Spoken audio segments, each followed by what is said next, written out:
तो मैं screen share कर देता हूं अपनी आप लोगों के साथ, ठीक है, और उसके बाद हम लोग थोड़ा इसका बैकग्राउंड समझेंगे। तो ये रही मेरी स्क्रीन। स्क्रीन दिख रही है मेरी? हाथ उठा करके बताओगे। यस यस, 2 लोगों ने हाथ उठाए हैं। ओके, गुड गुड, 6 लोगों ने आप हाथ उठा दिए। तो ये स्क्रीन मेरी दिख रही है आपको। अब देखो क्या है कि इकोनॉमी, हम लोग थोड़ा सा इकोनॉमी पर बात करें। इकोनॉमी यानी अर्थव्यवस्था, ठीक है। अब ये पूरी इकोनॉमी जो है ना, वो किस चीज पे चलती है? वो सिंगल एक चीज पे चलती है जिसका नाम है belief. Belief.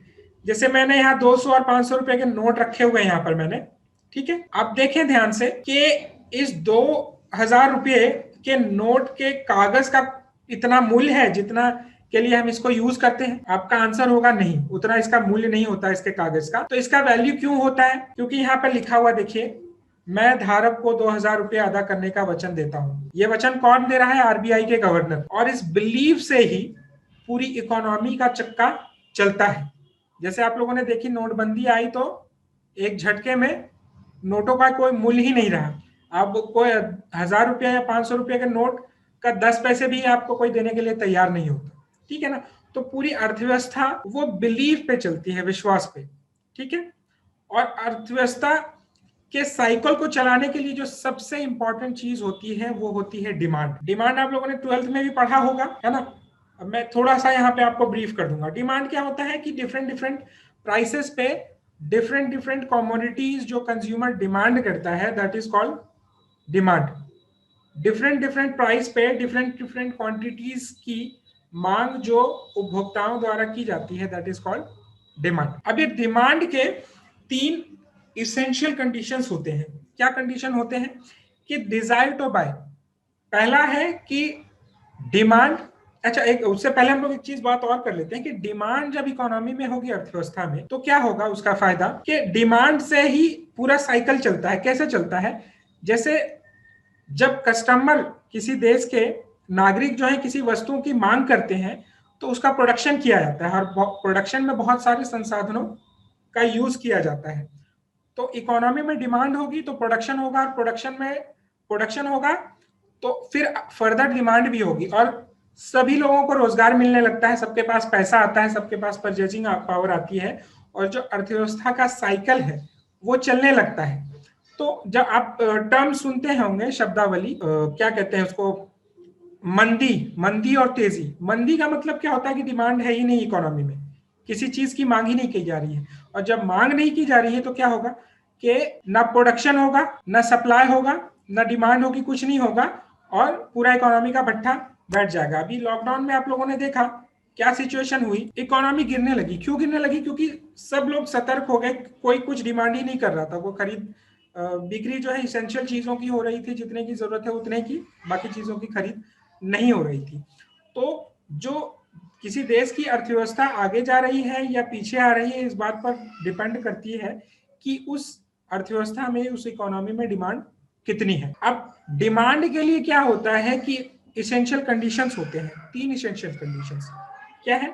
Desire to bye. Customers के पास, सिटीजन्स के पास, देश के नागरिक के पास इच्छा होनी चाहिए किसी वस्तु को खरीदने की, ठीक है। सबसे पहले चीज तो ये। अब क्या है, सिर्फ इच्छा रहने से ही सब कुछ नहीं होता। इच्छा के साथ साथ डिमांड, परचेजिंग पावर भी जरूरी है। सिर्फ आप इच्छा रखें कि हम आईफोन 12 खरीद लेंगे, लेकिन पैसा है नहीं है आपके पास, तो वो डिमांड नहीं बन पाएगा, वो सिर्फ एक विश रह जाएगी, सिर्फ और सिर्फ एक विश रह जाएगी। अब उसके बाद क्या है कि विलिंगनेस, इच्छा शक्ति, कि डिजायर भी है, परचेजिंग पावर भी है, लेकिन अगर इच्छा ही नहीं है खरीदने की तो फिर डिमांड इकोनॉमी में क्रिएट नहीं होगा। तो एक इंडिविजुअल, सारे इंडिविजुअल डिमांड्स को, डिमांड 2 टाइप की होती है, एक इंडिविजुअल डिमांड और एक एग्रीगेट डिमांड, ठीक है ना। इंडिविजुअल डिमांड यानी मैं कुछ अगर डिमांड करता हूं, दैट इज इंडिविजुअल डिमांड। आप कुछ अकेले डिमांड करते हैं, दैट इज इंडिविजुअल डिमांड। लेकिन अगर अर्थव्यवस्था के, देश के सारे लोग अगर कुछ डिमांड करते हैं तो वो एग्रीगेट डिमांड हो जाती है, ठीक है ना। आप देखेंगे यहाँ पे कि 3 कंडीशंस होते हैं डिमांड के। पहला, डिजायर टू बाय, इच्छा होनी चाहिए, और सिर्फ इच्छा रहने से नहीं होगा, आपके पास उतनी पावर भी होनी चाहिए कि आप उस वस्तु को, जिस चीज का आप डिजायर कर रहे हैं, जिस चीज की इच्छा कर रहे हैं, उसको खरीद सके, ठीक है। अब जो पॉइंट आता है वो विलिंगनेस। विलिंगनेस की आपके पास इच्छा भी है, परचेजिंग पावर भी है, लेकिन इच्छा शक्ति नहीं है। जैसे क्या है, कुछ लोगों को डिजायर है कि क्लास करें, मन में इच्छा तो है, इतने साधन भी है उनके पास कि कॉलेज आ जा सके, लेकिन टाल देते हैं लोग, यार छोड़ो ना यार, चलो ट्यूशन से काम हो जा रहा ना, क्या जरूरत है कॉलेज जाने की। तो वो विलिंगनेस है, इच्छा शक्ति, तो वहां पर भी डिमांड नहीं होगी। अब मैं यहाँ पे क्या देता हूँ आपको, सर्विस। तो डिजायर टू है कि क्लास करना चाहिए यार, अच्छा रहता है। साधन भी है कि हाँ आ सकते हैं, कोई प्रॉब्लम नहीं है, मम्मी पापा ने पैसे दे रखे हैं ऑटो के, बाइक खरीद दी है, स्कूटी भी है, लेकिन छोड़ो यार, घटाओ नहीं जाएंगे। तो वो आपकी इच्छा शक्ति नहीं हुआ तो फिर क्या है, सर्विस की डिमांड नहीं हो पाएगी। और गुड्स एंड सर्विस दोनों होते हैं एक इकोनॉमी में। अब देखो मैं अपने मेन पॉइंट पे आता हूँ। अब क्या है, डिमांड कम होने लगती है तो उसका मतलब होता है रिसेशन। यहाँ पे आप देख सकते हैं, डिमांड जब गिरने लगे मतलब रिसेशन आ गई है, और डिमांड जब एकदम नीचे चले जाए तो वो डिप्रेशन का सिचुएशन होता है। इसका मतलब हुआ मंदी, सॉरी गिरावट, इसका मतलब हुआ गिरावट रिसेशन का, और डिप्रेशन का मतलब हुआ मंदी। जब डिमांड गिरते गिरते गिरते गिरते अपने लोवेस्ट पॉइंट पे चला गया। अपटर्न, जब जो चीज नीचे आती है तो फिर वो ऊपर भी जाएगी। तो जब डिमांड बढ़ने लगती है तो उसको अपटर्न कहा जाता है। और डिमांड जब अपने पीक पर चली जाती है, डिमांड जब अपने पीक पर चली जाती है तो उसको बूम कहा जाता है। ठीक है, अब क्या होता है, जब मंदी आती है ना, जब मंदी आती है डिमांड कम होती है। पहले ही मैंने बताया कि जब मंदी आती है तो डिमांड कम होती है। तो डिमांड अगर कम है तो क्या होगा, बेरोजगारी होगी, बहुत सारे प्रॉब्लम होंगे। अभी आपने सारे एग्जांपल्स जो है लॉकडाउन में देख रखे हैं। तो जब डिमांड कम है, क्यों कम है, क्योंकि लोगों के पास या तो परचेजिंग पावर नहीं है, क्योंकि इच्छा तो रहती ही है कि हम खरीदें चीजों को, या तो परचेजिंग पावर उनके पास नहीं है, पैसा नहीं है, या फिर इच्छा ही नहीं है। जैसे लॉकडाउन में लोगों के पास पैसे तो थे, लेकिन संभाल करके खर्च कर रहे थे कि भाई अभी थोड़ा सा संभाल के चलना है, पता नहीं ये लॉकडाउन कितने दिन तक चले, किस तरीके से ये अपना स्वरूप लेगा, किस तरीके का इसका आकार होगा, कितना फैलेगा नहीं होगा। तो बहुत सारी चीजों के डिमांड को हम लोगों ने क्या हुआ किया, स्थगित कर दिया। तो डिमांड अगर इकोनॉमी में नहीं है तो डिमांड आपको जनरेट करनी पड़ेगी। और आप जनरेट डिमांड कैसे करेंगे, हाउ? ठीक है, उसका आंसर है, जब भी कोई प्रॉब्लम आती है ना, देश में मंदी है तो ये एक प्रॉब्लम है, जब कोई प्रॉब्लम आती है ना तो उसका सॉल्यूशन भी ढूंढ लिया जाता है। जैसे कोरोना आया तो वैक्सीन हमने ढूंढ ही लिया, हालांकि थोड़ा टाइम लगा। तो अब क्या है, देश में मंदी है और डिमांड कम है, लेकिन डिमांड जनरेट करना है, क्योंकि अगर डिमांड नहीं रहेगी तो पूरे इकोनॉमी का साइकिल चलेगा ही नहीं।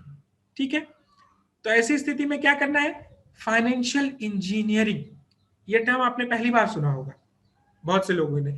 अगर कुछ लोगों ने पहले से सुन रखा है तो वेरी गुड, बट अगर आप पहली बार सुन रहे हैं तो फाइनेंशियल इंजीनियरिंग क्या होता है, फाइनेंशियल इंजीनियरिंग क्या होता है, नए नए प्रोडक्ट्स। चलो आई एम बैक अगेन। तो क्या है फाइनेंशियल इंजीनियरिंग, जैसे पहले कपड़े जो थे वो बुने जाते थे हाथ से, लेकिन वो बहुत सारी समस्याएं थी उसमें।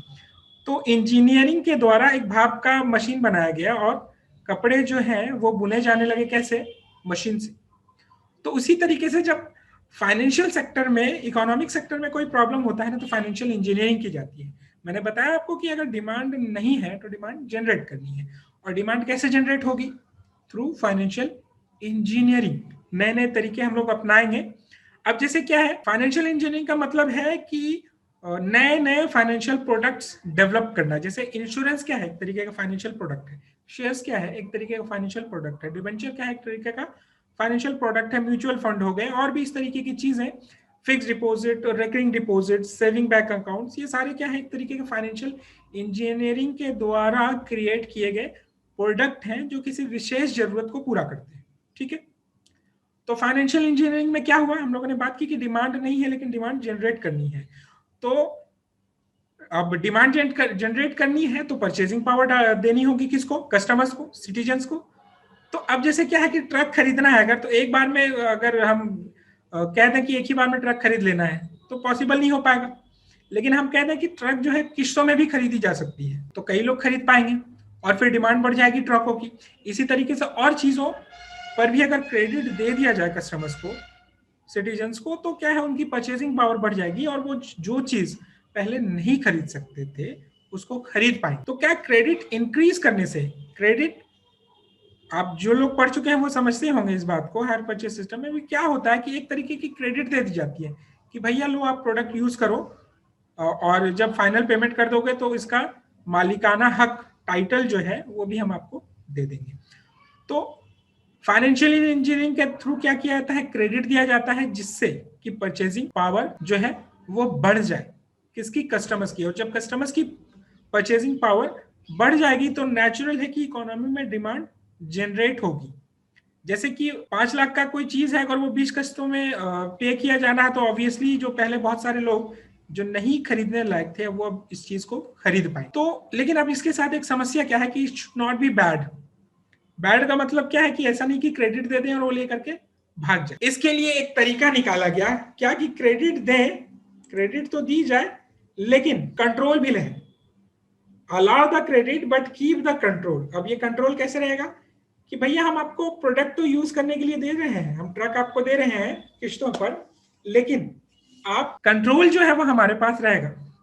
क्योंकि अगर क्रेडिट दे दी जाए लोगों को कि किस्तों में, तो गाड़ी लेकर के वो तो फिर मौज में हो जाएगा। अब वो कोर्ट में भी चला जाएगा कि ठीक है हम नहीं दे पा रहे लेकिन हम देंगे ना पैसा। तो इसके लिए हायर परचेज में क्या टर्म रहता है कि जब आप फाइनल किस्त पेमेंट कर देंगे तभी प्रोडक्ट आपका होगा, जो भी एसेट्स आपने लिया है, अदरवाइज आपका प्रोडक्ट है वो आपको ट्रांसफर हो जाएगा, उसका मालिकाना हक, उसका पेपर जो है ओनरशिप का, वो ट्रांसफर तभी होगा जबकि आप फाइनल पेमेंट कर देते हैं। तो यहाँ पे allow the credit but keep the control. How, कैसे, ये संभव कैसे होगा? Through hire purchase system.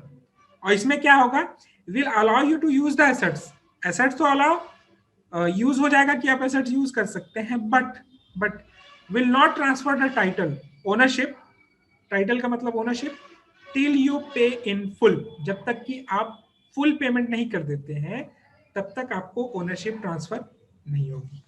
ठीक है, तो ये बात हुई हमारी सी थोड़ी सी बैकग्राउंड। आखिर ये आया कहां से? हायर परचेज सिस्टम ऐसा नहीं था कि जब से अकाउंटिंग एंड फाइनेंस है तब से हायर परचेज सिस्टम आया है।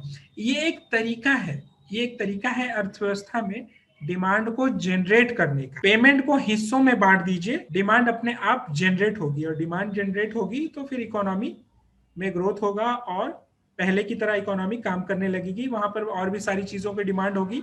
लोग, मान लो ट्रक में आपने दे दिया कि आप 50 किस्तों में ट्रक का पैसा लौटाइए, तो ट्रक का प्रोडक्शन बढ़ जाएगा। ट्रक का प्रोडक्शन बढ़ेगा तो उससे प्रोडक्शन से रिलेटेड जितने लोग होंगे उसको रोजगार मिलेगा, फिर पैसा उन लोगों के पास आएगा तो फिर वो और चीजों की डिमांड करेंगे। तो इस तरीके से सारे सेक्टर में डिमांड जो है वो जनरेट हो जाएगी और अर्थव्यवस्था जो है सुचारू रूप से चलने लगेगी। ये इसका बैकग्राउंड था।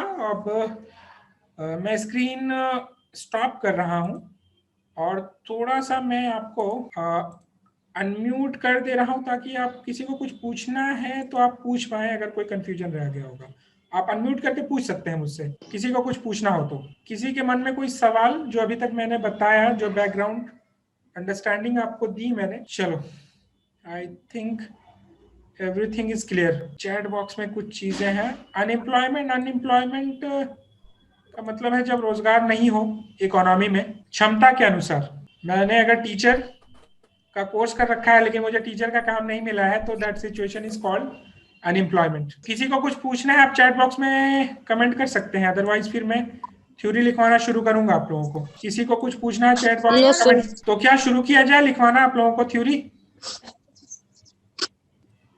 कि कुछ इसमें, कि इसमें कुछ समझना चाहते हैं आप, इसमें कुछ समझना चाहते हैं कि थ्योरी लिखवानी शुरू की जाए आपको? इकोनॉमिक्स का थोड़ा सा और समझाइए सर, ऐसे थोड़ी। तुम लेट ज्वाइन किए हो अंकित? सर हम सर कब से ज्वाइन है सर? चलो, एक लड़के ने कहा है इकोनॉमी क्या होती है सर? इकोनॉमी का मतलब होता है देश के संसाधनों के उपयोग और वितरण के लिए जो प्रणाली अपनाई जाती है, जो पूरी व्यवस्था होती है, दैट इज इकोनॉमी। देश के संसाधनों के उपयोग और वितरण के लिए जो सिस्टम अपनाया जाता है दैट इज इकोनॉमी। जैसे capitalist economy, mixed economy, socialist economy.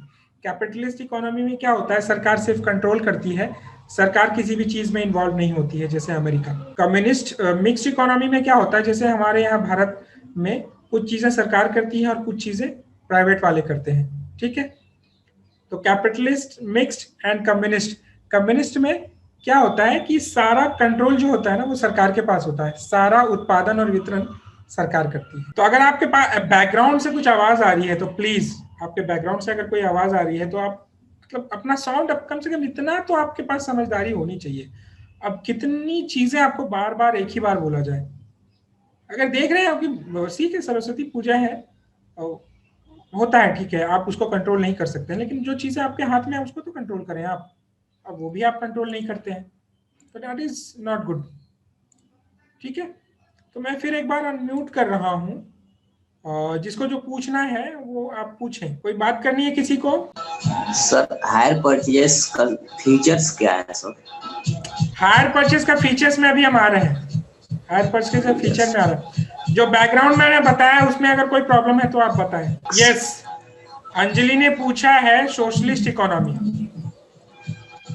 Socialist economy का मतलब है जहां पर सोशल वेलफेयर पे फोकस होता है, जहां सोशल वेलफेयर पे फोकस होता है कंप्लीटली। जैसे कि और उसमें क्या होता है कि एक्सट्रीम कंट्रोल होता है। ये कम्युनिस्ट इकोनॉमी से एक लेवल और आगे जाकर के, एक लेवल और आगे जाकर के वहां कंट्रोल जो होता है ना वो सभी के पास होता है एक तरीके से, क्योंकि वहां कोई पूंजीवादी नहीं होता, सरकार भी कुछ पूंजीवादी नहीं होती है। सारी व्यवस्था जो है वो इक्वल डिस्ट्रीब्यूशन पे बेस्ड होती है। जैसे कि फ्री इलाज, फ्री एजुकेशन, ये चीजें, ये आप यूरोप में देख सकते हैं ये सारी चीजें, क्योंकि उन लोगों के पास पैसा बहुत है, तो वो ये सारी चीजें अपने नागरिकों को फ्री में दे पाते हैं। यस, और कोई कुछ पूछना चाहता हूँ? चलो हम लिखवाना शुरू करते हैं फिर। तो hire purchase system major heading डाल दो और थ्योरी लिखना शुरू करो, आपको समझ में आना शुरू हो जाएगा। फीचर्स हो, डेफिनेशंस हो, मीनिंग हो, डिफरेंस हो, जो भी इसके एस्पेक्ट्स हैं, सारी चीजें आपको समझ में आनी शुरू हो जाएंगी। आप लिखना शुरू करें। अगर कुछ आपको प्रॉब्लम हो रहा है तो आप वो वर्ड लिख देंगे। जैसे कोई वर्ड में अगर आपको प्रॉब्लम हो रहा है तो ऐसे मैं एक्सप्लेन करूंगा इन सारे वर्ड्स को, लेकिन अगर फिर भी किसी वर्ड में प्रॉब्लम हो रहा है एक्सप्लेनेशन में, तो आप मुझसे बात करेंगे, वो चीजें मैं एक्सप्लेन कर दूंगा आपको। अगर आप चैट बॉक्स में वो वर्ड ही लिख देंगे अगर पॉसिबल हो तो चलिए लिखना शुरू करते हैं। हायर परचेस अकाउंट्स या hire purchase system, major heading, chapter का नाम आप जो समझें इसको लिख लें, और उसमें इंट्रोडक्शन, जैसा कि मैं हर एक सब्जेक्ट के साथ करता हूं। इंट्रोडक्शन, आम जनता मतलब हम नागरिक लोग। दीपक 708, introduction. With an increasing demand for better life, with an increasing demand for better life, comma, with an increasing demand for better life, comma, the consumption of goods has been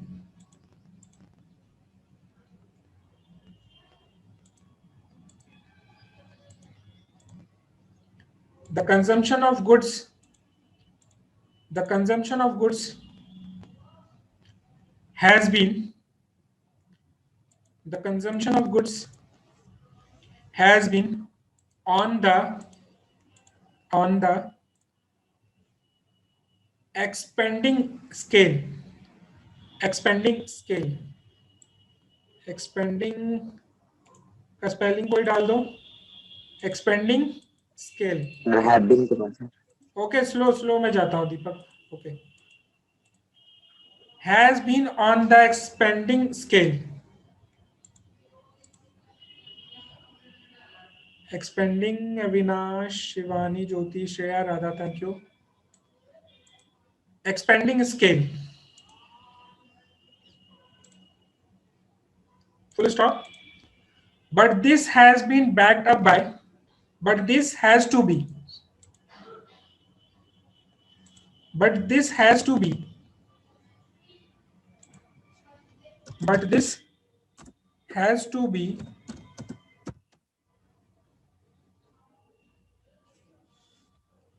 backed up, back में ED जोड़ देना, but this has to be, but this has to be back, ED जोड़ दो, backed up by the adequate purchasing power.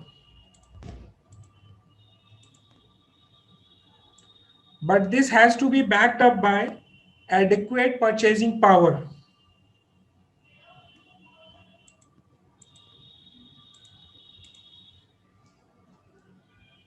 Comma, power के बाद comma, transforming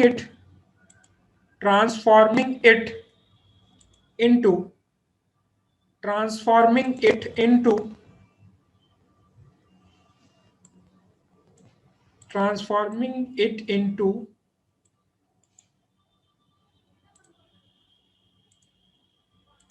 effectual, spelling मैंने डाल दी है,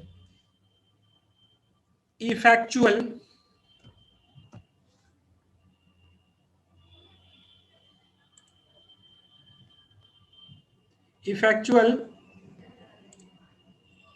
demand, comma,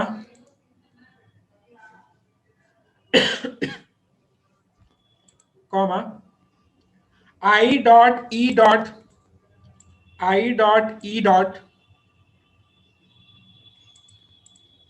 actual sell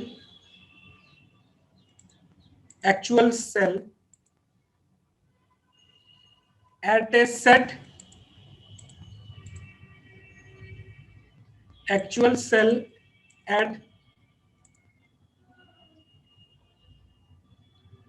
a set or settled actual sales at a set or settled prices. Settled prices.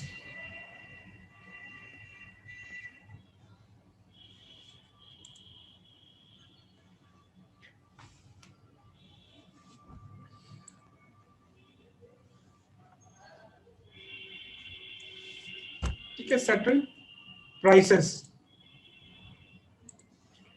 क्या है, लोग, हर कोई better life जीना चाहता है, ठीक है, और अच्छा जीवन जीने के लिए आपको संसाधनों की जरूरत होगी, गुड्स एंड सर्विसेज की जरूरत होगी, है ना। लेकिन अच्छा जीवन चाहने से नहीं होगा ना, सिर्फ उसके पीछे डिमांड होनी चाहिए, और डिमांड किसके द्वारा बैकअप मिलना चाहिए, परचेजिंग पावर के द्वारा उसको बैकअप मिलना चाहिए, ताकि क्या हो सके कि ये जो डिमांड है ना, ये जो विश है, एक अच्छी जीवन जीने की जो लालसा है, जो इच्छा है, वो एक इफेक्चुअल डिमांड में ट्रांसफॉर्म हो सके, बदल सके। कैसे? Actual sales at a set और सेटल प्राइस, यानी ऐसी डिमांड जहां पे प्राइस बहुत ज्यादा भी नहीं बढ़े हुए हो और जहां प्राइस कम भी नहीं हो। चलो, वैभवी शिखा, डिमांड के बाद रिपीट कर देते हैं, ठीक है। Demand that is actual sales at a set और सेटल्ड। सेकंड पैरा, आप पैरा चेंज करके लिखिए, अब नेक्स्ट पैरा, इसी में introduction. when a person is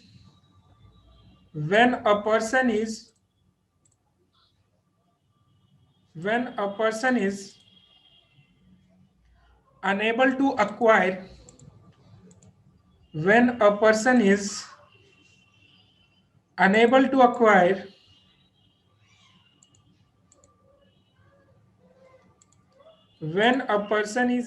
acquire an asset, S नहीं लिखिएगा, an asset against immediate cash payment,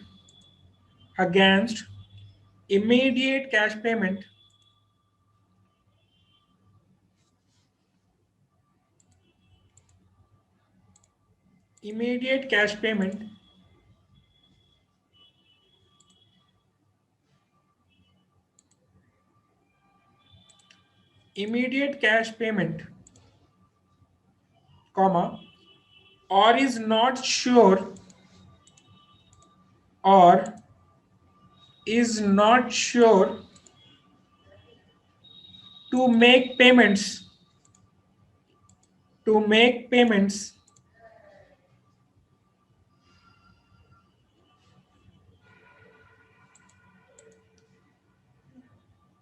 to make payments within within a within a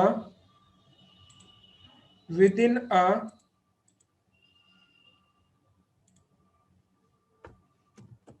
stipulated, chat box में मैंने डाल दिया है, स्टिपुलेटेड यानी निर्देशित, निश्चित, with in a stipulated period of time, निश्चित या निर्धारित, स्टिपुलेटेड का मतलब stipulated period of time, he makes some arrangement he makes some arrangement he makes some arrangement with the seller to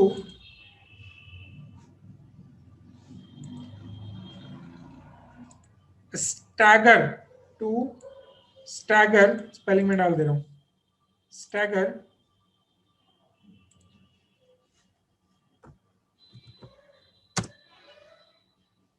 stagger stagger the payment, stagger the payment, full stop, stagger the payment के बाद full stop. This enables the purchaser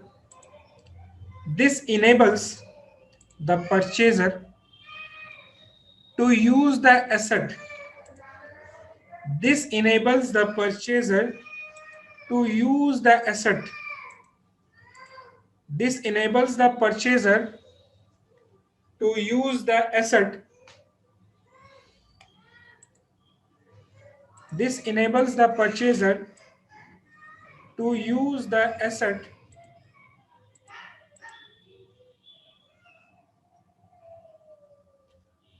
while paying for it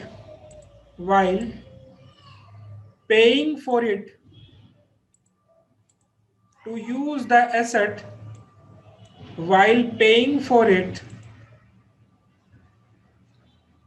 by installments, paying for it by installment over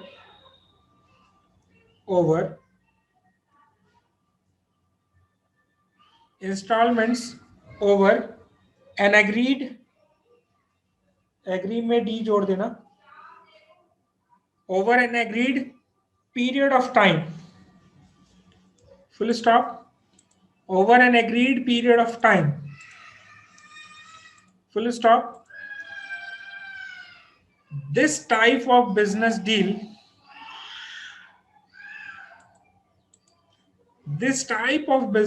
full stop के बाद, time के बाद full stop, उसके बाद this type of business deal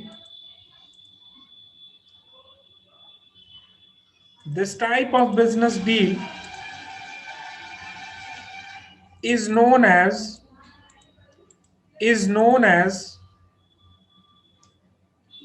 hire purchase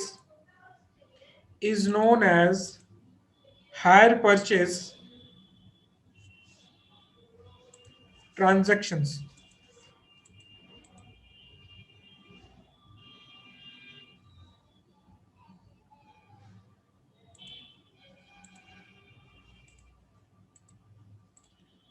देखो इसका एक्सप्लेनेशन समझो. When a person is unable to acquire an assets against immediate cash payment, मतलब जब किसी पर्सन के पास एसेट्स को खरीदने के लिए इमीडिएट कैश नहीं है, और क्या है, और is not sure to make payment within a stipulated period of time, और जब इस बारे में भी वो श्योर नहीं है कि उसका पूरा पैसा जो है वो कितने समय में चुका पाएगा एक साथ, ठीक है, तो वो क्या करता है, यस अंकित,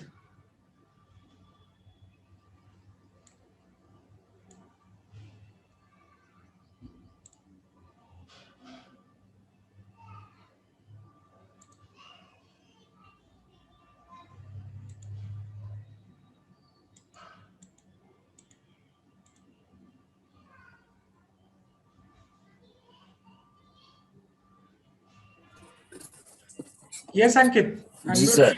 हाँ बोलो। जी सर।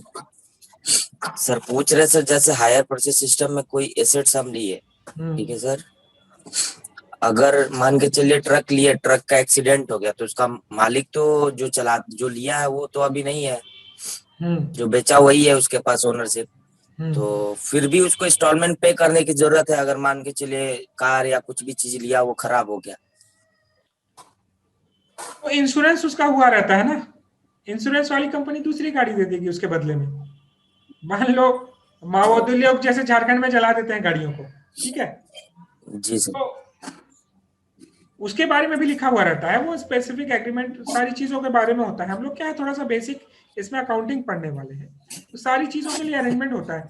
अगर जल गया या एक्सीडेंट हो गया, गाड़ी खराब हो गई, कुछ मान लो दंगा चल रहा था, अब वहां पे गाड़ी ही जला दी जाती है कभी, तो क्या होगा ऐसी स्थिति में कि इंश्योरेंस तो गाड़ी का रहता ही है, तो इंश्योरेंस वाली गाड़ी रिप्लेस कर देगी ला करके, ठीक है।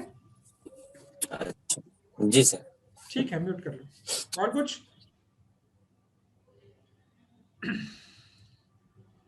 तो क्या है कि उसके पास इमीडिएट कैश भी नहीं है और इस बारे में भी श्योर नहीं है कि एक मुश्त वो पैसा कब दे पाएगा, ठीक है। तो वो क्या करेगा कि एक एग्रीमेंट करेगा, किसके साथ? सेलर के साथ।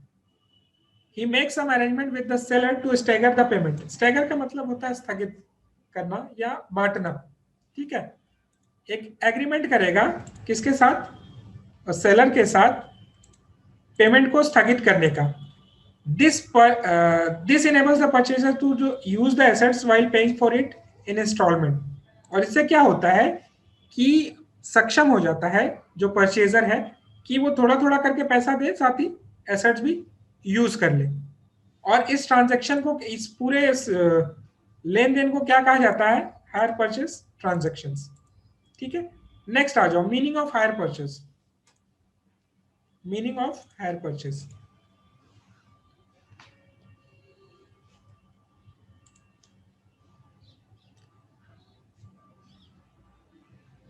दीपक सेटल प्राइस के बाद, सेटल प्राइस के बाद तो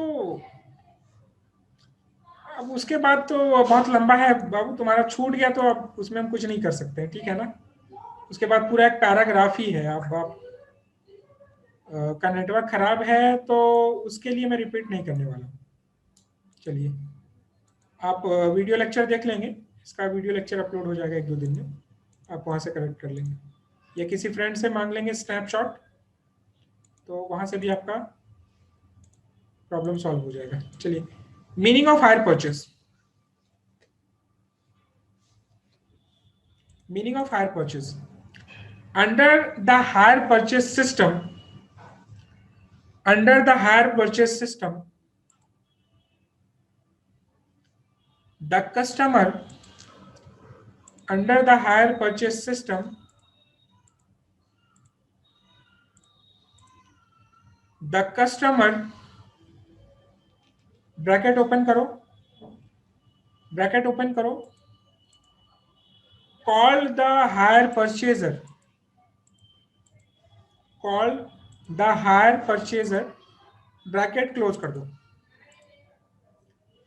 Under the hire purchase system, the customer, bracket में, call the hire purchaser, bracket close कर दो परचेजर के बाद, obtains possession of, पोजीशन का स्पेलिंग कोई डाल दो, किसी को दिक्कत होगी तो शायद, position of the goods,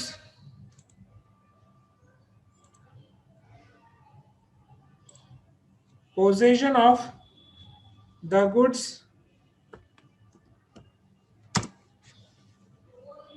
thank you Shivani, possession of the goods at the outset,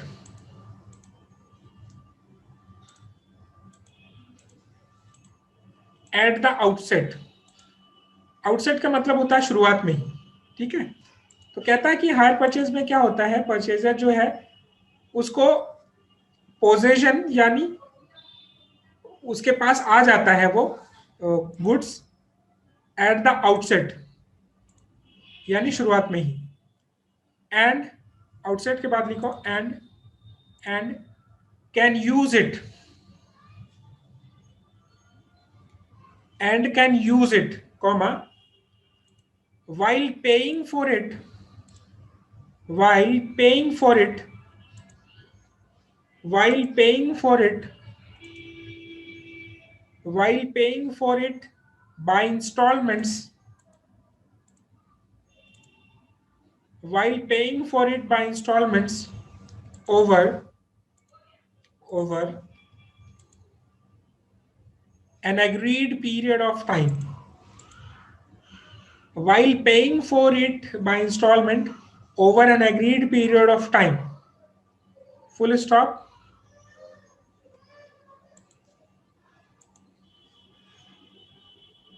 मतलब शुरुआत में ही माल उसके पास आ जाता है, पोजीशन उसको मिल जाता है, उसको यूज करने का, पोजीशन मतलब यूज करने का अधिकार उसको मिल जाता है शुरुआत में ही, वाइल, जबकि paying for it by installment over an agreed period of time, जबकि वो इसका पेमेंट एक निश्चित अवधि में इंस्टॉलमेंट में करता रहता है, फुल स्टॉप। हाउएवर, हाउएवर, जबकि, इसका मतलब होता है हाउएवर का जबकि, कॉमा दो, the ownership of goods remains, the ownership of goods remains with the seller,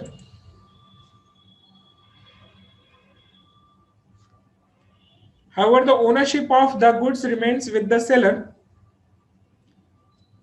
under bracket में लिख दो, called hire vendor, called the hire vendor। Repeat करते रहे, जिनका छूटा होगा लिख लेंगे। however the ownership of goods remains with the seller, under bracket में लिखो called the hire vendor, bracket close, vendor के बाद, until the hire purchase had made, until the hire purchaser, until the hire purchaser has made, until the hire purchaser has made, until the hire purchaser has made all the payments, all the payments,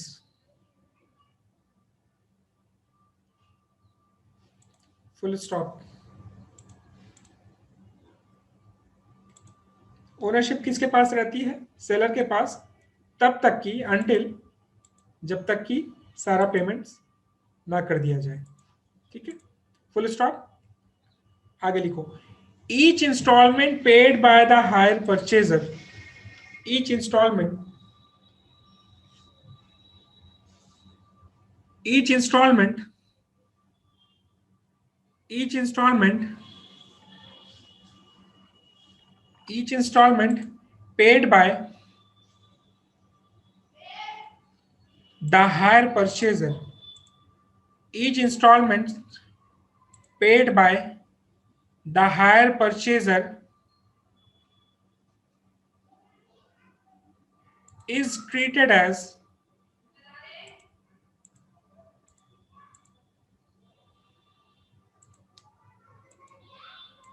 is treated as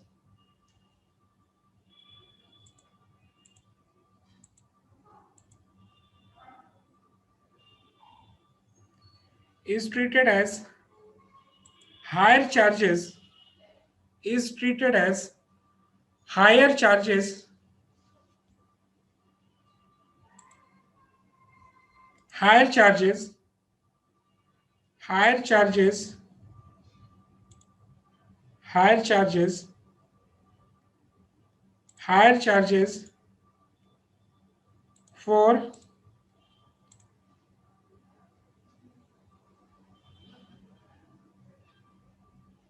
higher charges for using the assets,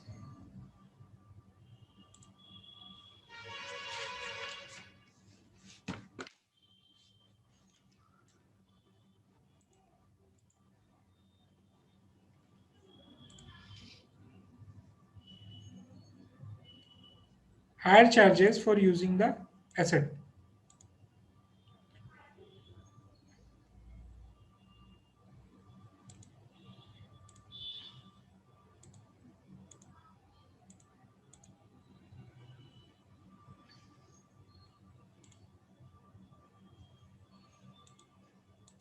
For using the asset, इसीलिए इसका नाम पड़ा है higher charges. Higher मतलब एक तरीके का भाड़ा है ये, जो एसेट्स के यूज करने के लिए दिया जाता है. किसको? वेंडर को. और ये चार्ज कब तक दिया जाता है? जब तक कि पूरा पेमेंट ना हो जाए. तो जो पेमेंट होता है वो ट्रीट कैसे होता है? उसको ट्रीट किया जाता है कि वो एक किराया है, एक चार्जेस है एसेट को यूज करने के लिए, ना कि पेमेंट है. क्यों? क्योंकि अगर वो पेमेंट में चूक गया तो उसके पास अधिकार है कि वो अपना एसेट्स वापस ले ले. नेक्स्ट, फुल स्टॉप के बाद, in case he fails to pay any instalment,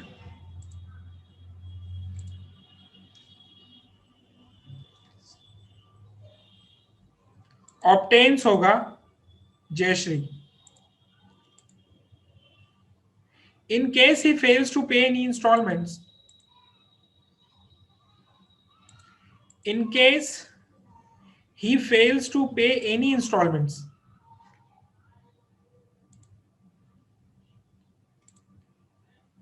under bracket में लिख लेना even the last one.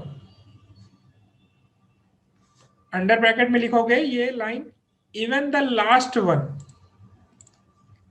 Even the last one.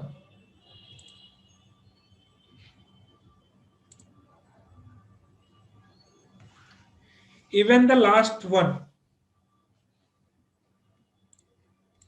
even the last one.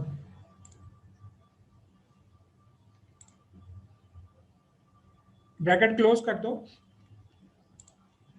The higher vendor,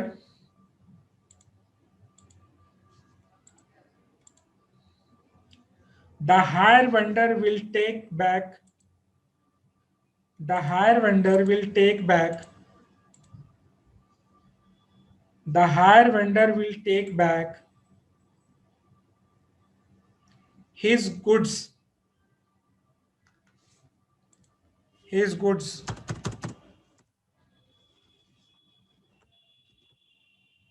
his goods, his goods or assets without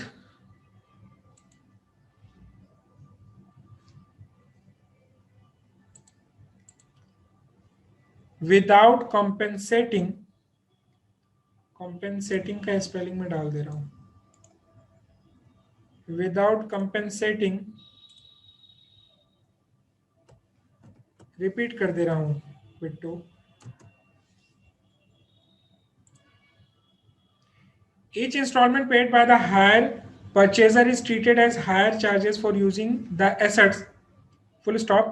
In case he fails to pay any installments, under bracket, even the last one, one के बाद bracket रहेगा, फिर लिखो the hire vendor will, the hire vendor will take back his goods, the hire vendor will take back his goods or assets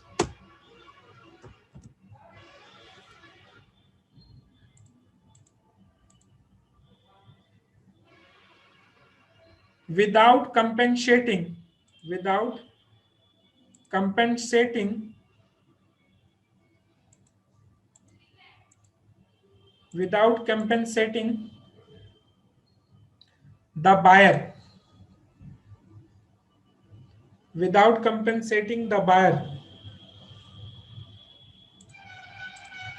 without compensating the buyer. That is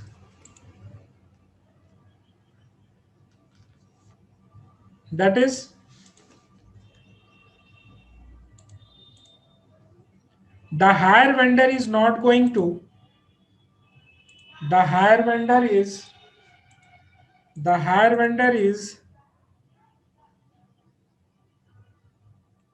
that is the hire vendor is not going to pay back, that is the hire vendor is not going to pay back, that is the hire vendor is not going to pay back a part or whole, a part or whole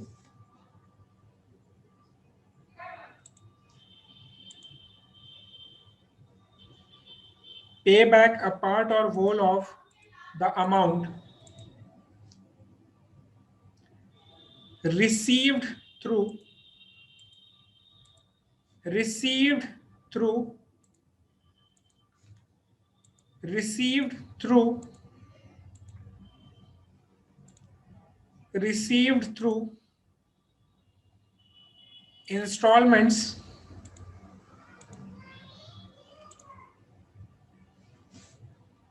from the buyer.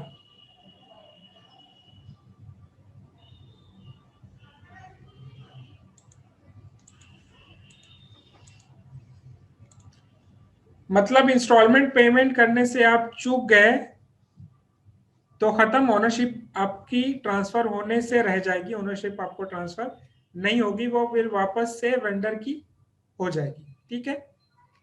और इसके लिए कोई क्षतिपूर्ति आपको नहीं की जाएगी। क्यों नहीं की जाएगी? क्योंकि इसका नाम क्या है, हायर परचेज सिस्टम, यानी आप जो पेमेंट कर रहे थे वो एसेट्स के लिए नहीं कर रहे थे, बल्कि एसेट्स यूज करने के लिए भाड़ा दे रहे थे। तो आपने जो भी पेमेंट किया होगा वेंडर को, वो as a rent hire charges माना जाएगा और आपको कोई पेमेंट नहीं होगी। इसके कहने का मतलब यही है। तो आज इतना ही रखते हैं हम।